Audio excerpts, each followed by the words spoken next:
Halo semua, terima kasih telah mengunjungi channel ini. Sebelum kita melanjutkan videonya, mari kita tekan dulu tombol loncengnya agar mendapatkan notifikasi yang paling pertama. Nah, kalau sudah, mari kita lanjutkan ke videonya.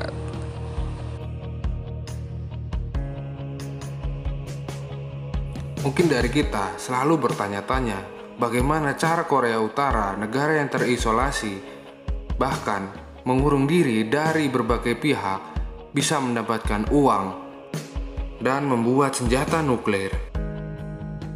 Dilansir dari sebuah jurnal umy.ac.id, dengan beberapa literatur seperti Lee Jong-won, The Impact of the Korean War on the Korean Economic, Sung Kyung-won University Seoul, dan Charles K. Armstrong dengan judul Juicy and North Korea Global Aspiration. Mungkin ada yang beranggapan bahwa literatur ini sangat bercondong ke barat atau bercondong ke Korea Selatan. Akan tetapi, pada dasarnya Korea Utara dari negara yang tertutup, maka dari itu literatur yang kita dapat sangatlah sulit. Sedikit informasi ini yang akan kita bagikan kepada kamu semua. Isi ekonomi Korea Utara pasca Perang Korea. Korea Selatan dan Korea Utara mulai berpisah setelah Perang Dunia Kedua dan setelah pengusiran Jepang dari Korea oleh pasukan sekutu. Dan setelah perang berakhir, terjadilah Perang Dingin, di mana Perang Dingin dilakukan oleh negara adidaya atau superpower di negara lain. Termasuk salah satunya adalah di Perang Korea. Perang di Korea pun terjadi selama 3 tahun, dari 1950 sampai 1953. Dampak dari Perang Korea sendiri sangat terasa sekali, terutama dalam sektor ekonomi dan lainnya. Korea Utara sendiri merasakan dari dampaknya Perang Korea, di mana ekonomi mereka mengalami kesusahan.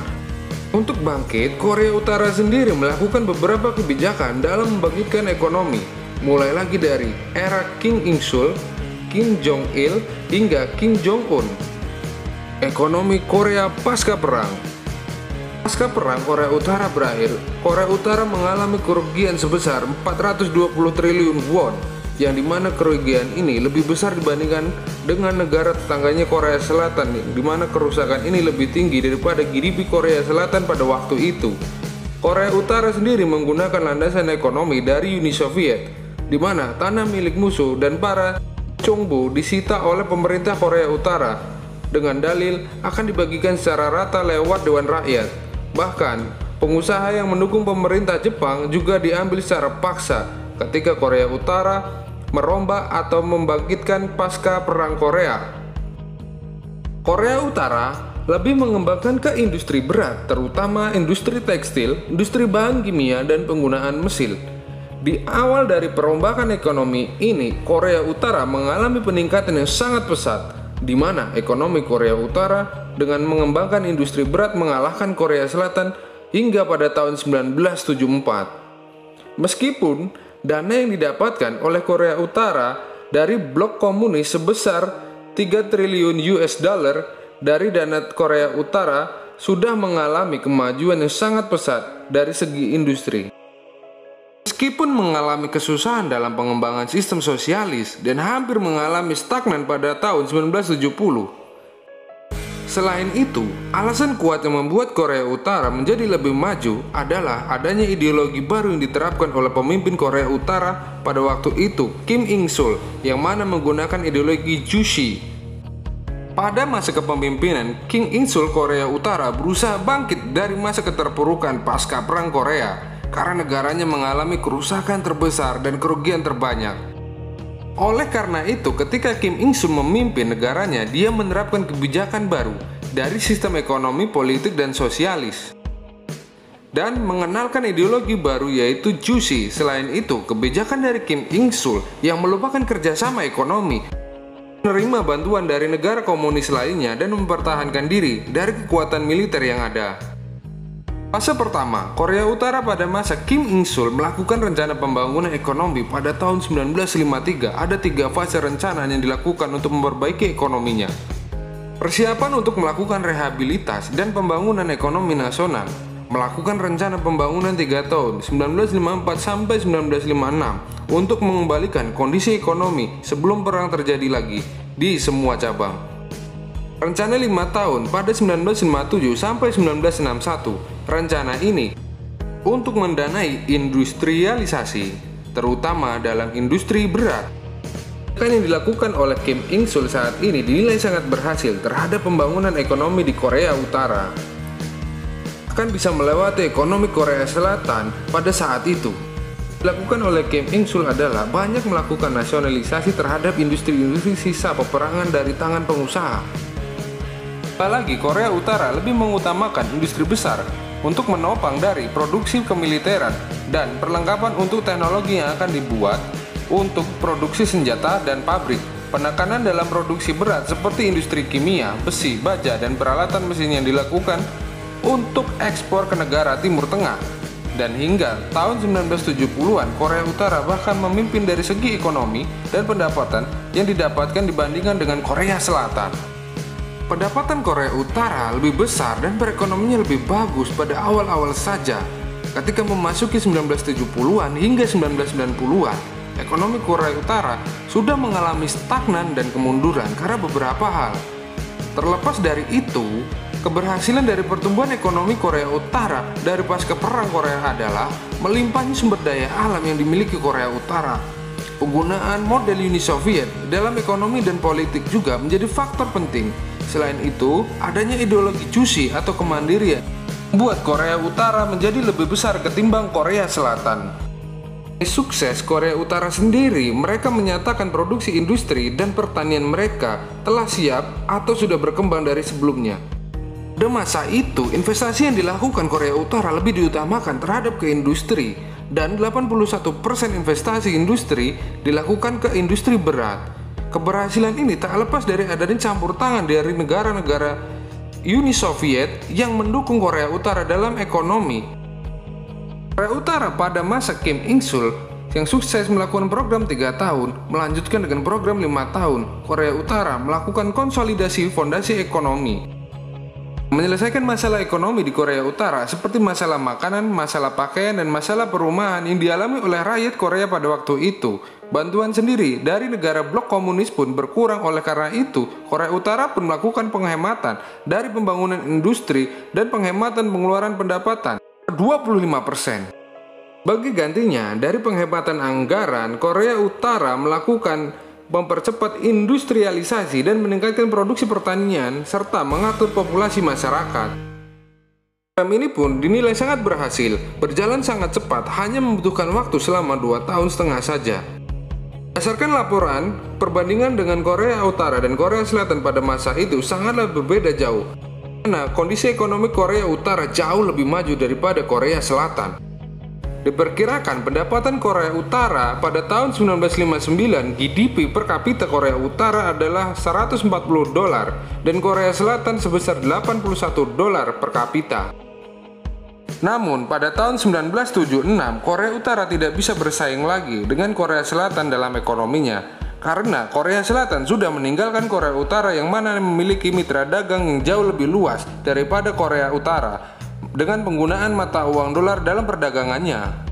Sedangkan pada waktu itu Korea Utara masih menggunakan mata uang won sebagai perdagangan internasional mereka. Korea Utara dinilai maju pada waktu itu, akan tetapi kondisi pembangunan tidaklah berkembang. Oleh karena itu, Korea Utara pun juga melakukan kerjasama luar negeri dengan beberapa negara lainnya dalam pembangunan ekonomi dan transfer teknologi yang mana ini dilakukan oleh Kim Il-sung sebagai langkah untuk mengembangkan ekonominya. Tidak hanya melakukan hubungan luar negeri dengan blok komunis saja, akan tetapi beberapa negara Eropa, Timur Tengah, dan negara tetangga lainnya. Bagi perdagangan internasional yang dilakukan oleh Korea Utara dikarenakan motivasi mereka untuk kebutuhan, teknologi, dan daya saing dengan Korea Selatan dalam industri. Oleh karena itu, pabrik dan teknologi di Korea Utara diimpor dari Jepang dan Eropa. Hal ini membuat ekonomi Korea Utara mengalami kesusahan dalam pembayaran kredit jangka pendek dan adanya dampak dari tidak stabilan harga minyak dan resesi di barat. membuat utang Korea Utara membengkak pada tahun 1976. Diperkirakan utang Korea Utara sebesar 2 miliar dolar dan hampir 1 miliar dolar terutang ke Barat, Jepang, dan 1 miliar dolar lagi ke USSR dan China. Ketika terjadinya keruntuhan Uni Soviet pada tahun 1991 membuat ekonomi Korea Utara menjadi jatuh dan tidak bisa bertahan. Hal ini membuat Korea Utara mengalami kemunduran terhadap pendapatan nasionalnya, yang mana mengalami kejatuhan sebesar 50% di antara tahun 1994 sampai 1998. Keadaan Korea Utara diperparah dengan adanya bencana kelaparan yang melanda negara serta tidak ada pastian ekonomi di Korea Utara. Kejadian ini disebut adverse match, serta kematian dari Kim Il-sung dan perpindahan politik dari Kim Jong-il di Korea Utara membuat keadaan tidak stabil. Bahkan tidak ada tindakan untuk memperbaiki kondisi ekonomi yang terjadi di sana. Keadaan Korea Utara semakin memburuk karena adanya sebuah bencana yang melanda negara tersebut sejak 1990 hingga melumpuhkan ekonomi Korea Utara, di mana lahan pertanian, bahan bakar, dan peralatan pertanian rusak akibat adanya banjir besar yang melanda pada tahun 1995. Kepemimpinan masa Kim Jong-il. Kim Jong-il adalah pemimpin kedua setelah ayahnya Kim Jong-il sudah meninggal, dan ia menggantikan posisi dari Kim Il-sung sebagai pemimpin Korea Utara. Prinsip dari Korea Utara menggunakan era pertama militer adalah the era where all problems occurs, the process of evolution and reconstruction shall be solved by military principle, memberikan prioritas utama pada militer dan memperkuat urusan militer dan memberikan lebih tersendiri ke perkembangan militer. Ini merupakan ide baru dan propaganda yang cerdik dari Kim Jong-il. Kebijakan ini membuat masyarakat Korea Utara sendiri memiliki sifat yang lebih keras terhadap dunia luar. Dengan sifat dari masyarakat yang memiliki pandangan berbeda terhadap dunia, membuat pemerintah Korea Utara dapat mempertahankan kekuasaannya. Di keadaan yang parah dari pecahnya Uni Soviet, Korea Utara pada tahun 1995 meminta bantuan ke dunia internasional untuk meminta bantuan kemanusiaan. Tahun 1990, Korea Utara membuka daerah ekonomi khusus di Sinŭiju, Gunung Kumgang, dan Kaesong. Mana ketika daerah yang direncanakan untuk menarik investasi ke Korea Utara agar dapat membuka peluang bisnis di sana. Meskipun pada akhirnya rencana daerah khusus itu terhambat karena adanya masalah otoritas Cina. Tetapi dua zona ekonomi khusus lainnya di Gunung Kumgang dan Kaesong menjadi minat investasi bagi perusahaan Korea Selatan, yaitu Hyundai, di mana pemimpin Hyundai Chung Mong-chung untuk menciptakan sebuah daerah industri di Kaesong. Hyundai telah mempersiapkan rencana untuk membangun tempat ekspor bagi Korea Selatan di sana dan pertukaran teknologi dan barang antar kedua negara. Namun semua impian itu sirna dikarenakan pemimpin Hyundai meninggal dunia. Menurut laporan Kontra pada tahun 2003, 35 perusahaan dari berbagai negara telah menyumbangkan hampir 125 miliar dolar pada tahun 99 di Korea Utara. Akan tetapi tidak membuat lebih maju Korea Utara. Keseriusan dari Korea Utara membangun kekuatan militer pada masa Kim Jong-il dengan cara mengembangkan teknologi nuklir. Korea Utara memberi ancaman kepada Amerika Serikat jika tidak bisa memperbaiki hubungan bilateral keduanya karena tidak pasti dalam pemberian reaktor air ringan sebagai tenaga listrik untuk Korea Utara yang dikembangkan oleh Barat. Setelah mereka mengaktifkan kembali dari fasilitas nuklir yang mereka kembangkan secara diam-diam, dan mereka memberikan sebuah ancaman terhadap Amerika Serikat untuk memberikan bantuan berupa ekonomi sebesar 1 miliar dolar per tahun. Namun perundingan tersebut ditolak oleh AS.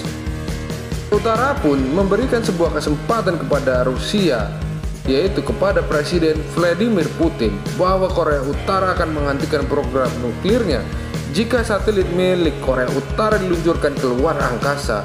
Dan tawaran ini pun juga diberikan kepada Amerika Serikat. Korea Utara pun ikut terlibat dalam pembicaraan 6 negara yang disebut dengan Six Party Talk untuk membahas perkembangan dari nuklir Korea Utara.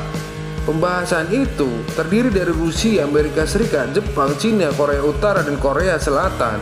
Pembicaraan ini pertama kali pun dilaksanakan di Beijing untuk membicarakan perbaikan hubungan antara Korea Utara dan Amerika Serikat. serta adanya keinginan Korea Utara untuk melanjutkan kerjasama yang sudah dilakukan sebelumnya, yaitu untuk memberikan sebuah reaktor ringan. Keperluan energi Korea Utara dan juga masalah untuk melanjutkan bantuan internasional terhadap Korea Utara terkait dengan makanan, energi, dan pengiriman minyak. Korea Utara akan menghentikan dari program nuklirnya jika bantuan itu diberikan dan sanksinya juga dicabut. Korea Utara tetap melanjutkan dari pengembangan nuklirnya hingga tak ada pastian dari Six Party karena keinginan dari Korea Utara yang agar bisa menghentikan program nuklirnya. Puncaknya ketika Korea Utara meluncurkan nuklir pertamanya pada tahun 2006 dan mendapatkan kecaman keras dari dunia internasional. Karena ulahnya itu, Korea Utara mendapatkan sanksi dari Dewan Keamanan PBB, yaitu ada beberapa poin Korea Utara sanksinya. Pertama, Korea Utara harus tidak melakukan uji coba lagi terhadap senjata rudal balistik dan uji coba hulu ledak nuklirnya. Sanksi kedua, Korea Utara harus kembali ke Six Party tanpa syarat. Yang ketiga, pengiriman kargo menggunakan kapal laut dapat diperiksa untuk memastikan adanya senjata nuklir atau senjata pemusnah massal lainnya. Yang keempat, melarang adanya ekspor dan impor ke Korea Utara terkait jenis kendaraan tempur seperti tank, helikopter, kendaraan tempur lapis baja, rudal terkait suku cadang yang mendukung militer. Yang kelima, dilarangnya melakukan pembukaan aset di luar negeri terkait dengan program nuklir Korea Utara dari individu dan perusahaan, serta melakukan pelarangan perjalanan internasional ke Korea Utara. Yang keenam, anggota PBB tidak boleh melakukan ekspor barang mewah ke Korea Utara. Sanksi selanjutnya Korea Utara ditambah lagi ketika Korea Utara melakukan uji coba nuklirnya yang kedua, dan ini membuat Korea Utara tidak bisa melakukan apa-apa terhadap ekonominya dan perkembangan nuklirnya karena sanksi kedua dari DKPBB Resolusi 1874 memberikan perintah untuk menghancurkan kapal yang diduga bermuatan dan pengembangan nuklir dan embargo senjata ke Korea Utara. Hingga ambisiusnya dari Kim Jong Il yang lebih mengutamakan pembangunan militer daripada ketimbang pembangunan ekonomi. Pada tahun 2008 Korea Utara dikabarkan telah membeli sebuah senjata yang senilai 65 juta US dollar hanya dalam waktu 5 tahun saja. Ini menunjukkan dari keseriusan Korea Utara untuk mengembangkan militernya ketimbang ekonominya dan kondisi Korea Utara yang kelaparan. Masa kepemimpinan Kim Jong-un. Kepemimpinan Kim Jong-un dimulai ketika ia menggantikan mendiang pamannya Kim Jong-il pada tahun 2011. Sebelum Kim Jong-un menjadi pemimpin tertinggi di Korea Utara, Kim Jong-un sendiri telah menerima pendidikan dari pamannya terkait masalah militer. Dia diberikan pengetahuan dan diajarkan tentang pengembangan militer dan senjata nuklir yang sedang dikembangkan oleh Korea Utara pada waktu itu. Selain itu, Kim Jong-un juga diberikan pandangan politik, yaitu dengan nama Songun Politik, yang mana untuk meneruskan dari pemahaman Kim Jong-il. Acara konferensi ketiga Partai Buruh Korea (KW), Kim Jong-un diangkat menjadi beberapa posisi penting di Partai Komunis tersebut. Ia dipromosikan menjadi Jenderal Bintang 4 di Tentara Korea Utara, meskipun Kim Jong-un memiliki sedikit pengalaman di bidang militer. Tahun 2013, Kim Jong-un mengumumkan dengan ideologi yang baru, yaitu Byung-jin. Ideologi ini menggabungkan dari ideologi sebelumnya, di mana ideologi ini lebih memperhatikan dari segi ekonomi dan militer, terutama dalam pengembangan nuklir juga. Jong-un menegaskan bahwa Korea Utara juga bisa menggunakan nuklir sebagai alat perdamaian atau juga sebagai alat militer.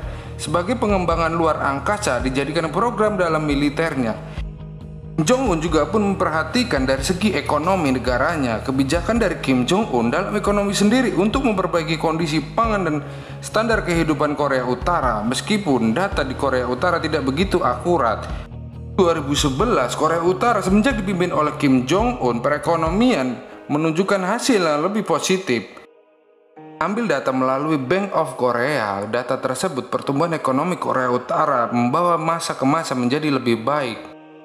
Melalui data Bank of Korea, pertumbuhan ekonomi Korea Utara membawa masa ke masa menjadi lebih baik dari tahun 2009. terutama ketika pergantian kepemimpinan Kim Jong-un, di mana semenjak 2011 ekonomi Korea Utara mulai membaik. Meskipun masalah-masalah lama seperti kelaparan dan ekonomi adalah masalah dari tahun 1998. Korea Utara pada masa Kim Jong-un mengalami peningkatan pertumbuhan dari segi pertanian, di mana pertanian ini menyumbangkan kontribusi besar pertumbuhan ekonomi Korea Utara. Semenjak 2010, pertanian Korea Utara meningkat secara pesat, di mana dari segi pertanian jumlah produksi hingga 2015 mencapai 5,7 ton dan meningkat sebesar 25% dibandingkan 2010. Pertumbuhan ekonomi Korea Utara tak lepas dari Cina. Cina menjadi negara yang sering melakukan kerjasama dengan Korea Utara dengan dinamikanya dari masa ke masa. Meskipun pada akhirnya tren positif dari perdagangan Korea Utara dan Cina berkurang dari 2015 akibat adanya sanksi-sanksi yang diberikan oleh dunia internasional terhadap ekonomi Korea Utara. Demikian pembahasan kita dengan Korea Utara. Jangan lupa share, like, and subscribe. Terima kasih telah menonton video ini. Tulis komentarmu di bawah materi apa yang ingin kita bahas pada video berikutnya.